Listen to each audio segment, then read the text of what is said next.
No one has any losses yet, though. It's one of the beauties of this stage of the calendar. Everyone's 0-0, and in theory, everyone can continue to have 0 losses indefinitely. That sparked a comment over the weekend from Patrick Mahomes, the Chiefs quarterback. When pressed on the question of his individual goals, he said, "My only goal is to go 20-0. That became a thing because it's kind of slow right now, if you haven't noticed. Andy Reid, the coach of the Chiefs, and Mahomes addressed in sessions with reporters on Thursday the 20-0 comment from Mahomes. Let's have a listen.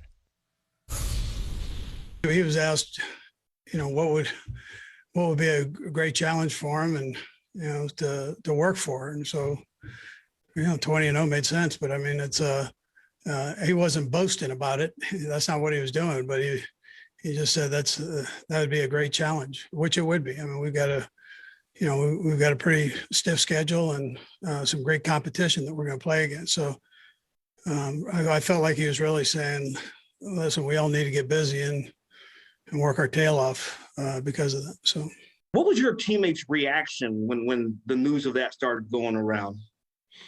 I don't think there was really a reaction at all. I mean, if you're in this league, you want to win every single time you're on the football field. And I think people get all hyped up about saying 20-0 because you have to take it 1 week at a time. But at the end of the day, you want to continue to win every single week. I'm not going into the season hoping I lose any games. On the goal of 20-0, obviously you're not the only quarterback or only team that wants to do that. There's 31 other teams that want to do that, but nobody else, at least that I've heard, has gone public with it. I'm just curious why you decided you would go public with that, why you would come out with that right now.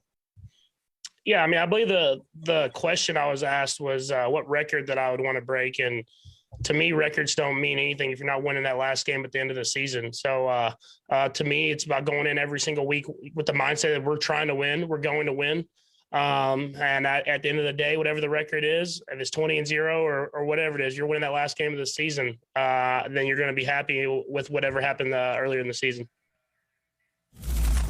Well, and that's for damn sure. I mean, ultimately, that's what you want to do is win the Super Bowl. But he did articulate going 20-0. And look, last season, the Chargers game at the end of the year, they weren't trying to win. Patrick Mahomes didn't play in that game, and they lost that one. The only game they lost, other than Super Bowl 55, that they were trying to win came against the Raiders, and that was just kind of one of those fluke things. They play down to the level of the competition more than I would like to see, but they still find a way to win those games. They can find the gas pedal, and it seems like they inevitably do. And I think that's why the Super Bowl didn't seem like the blowout that it was, because we continued to anticipate that they were going to rattle off 24 points in a moment's notice.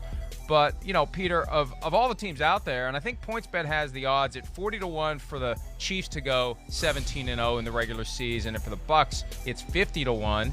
Yeah, look, the Chiefs have as good a chance as any to come out and rattle off win after win after win, because that's pretty much what they've been doing. The Super Bowl may have clouded us a little bit. This is still a damn good football team, and they went out this offseason and they addressed their weaknesses.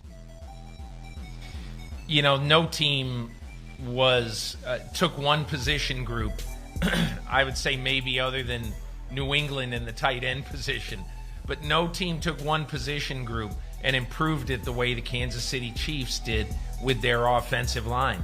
Basically, that was the worst offensive line in the NFL on Super Sunday. The worst. And they paid for it with Patrick Mahomes getting pressured and sacked or sacked 29 times. That is a phenomenally awful performance by an offensive line.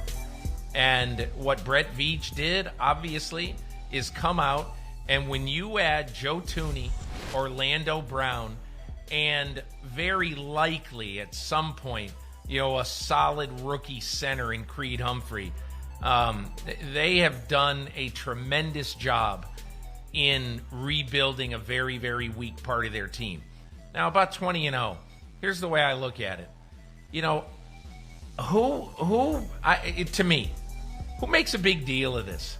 Because, quite honestly, any quarterback right now is going to say he wants to win every game. If you win every game that you play in the course of a year, you're going to go 20-0. To me, it's the most ho-hum bit of bravado I've ever heard a player say. What would you want a player to say? You know what? Our goal this year is to go 17-3. But he's the only one who said it. But he's the only one who said it. That's the thing. No one else is saying it. Even Tom Brady's not saying it. And even though Tom Brady's not saying it, he made the comment a couple weeks ago he would trade 2 Super Bowl rings for a 19-0 season. Now it would be 20-0.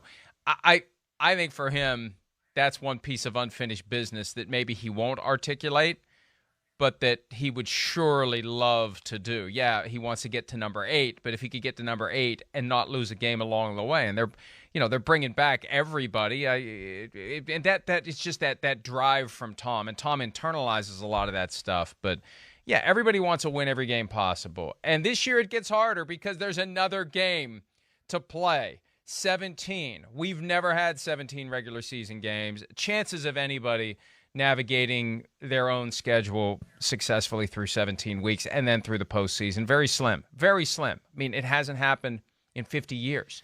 So the reason why it's going to happen all of a sudden now. The reason why it's so slim, Mike, is that the vast majority, I bet, maybe 32, but the vast majority of NFL coaches, if you have nothing to play for in the last week or maybe even the last 2 weeks of the season, they are going to take the foot off the gas pedal. So it's just like, why would you think that Andy Reid would play 2021 any different than he played 2020? If he doesn't have anything to play for in week 17 or game 17, I should say, he's going to take Patrick Mahomes and some of his guys out of harm's way in that game. And remember, we got that lesson a couple of years ago from the Ravens, who did that and were flat against the Titans in that Saturday night divisional round game. And maybe in hindsight, they wish they had played those guys and not given them what amounts to 3 weeks off when you throw in the bye on top of it. But yeah, and with 17 games, look, we don't know how it's going to play out, but you could have teams in theory realize earlier that, that we've got 3-2, more than one game that's meaningless because we've got everything sewn up despite the number of games left. But that's a good point as well. You have to have a coach who's willing to assume the risk of getting guys injured in meaningless games to carry it through. And then when you do it, if you do go undefeated in the regular season, one thing Rodney Harrison has said in the past, and Matt Casey's reminded me of it, it put more pressure on them in the postseason. It put more pressure on them in the Super Bowl to finish the job when they were 18-0. And clearly that day, the Patriots that we saw against the Giants were not the Patriots that we had seen all year long, blowing people off the field. Hi, I'm Mike Tirico, and thanks for watching. Make sure to hit subscribe for the latest news and highlights from NBC Sports.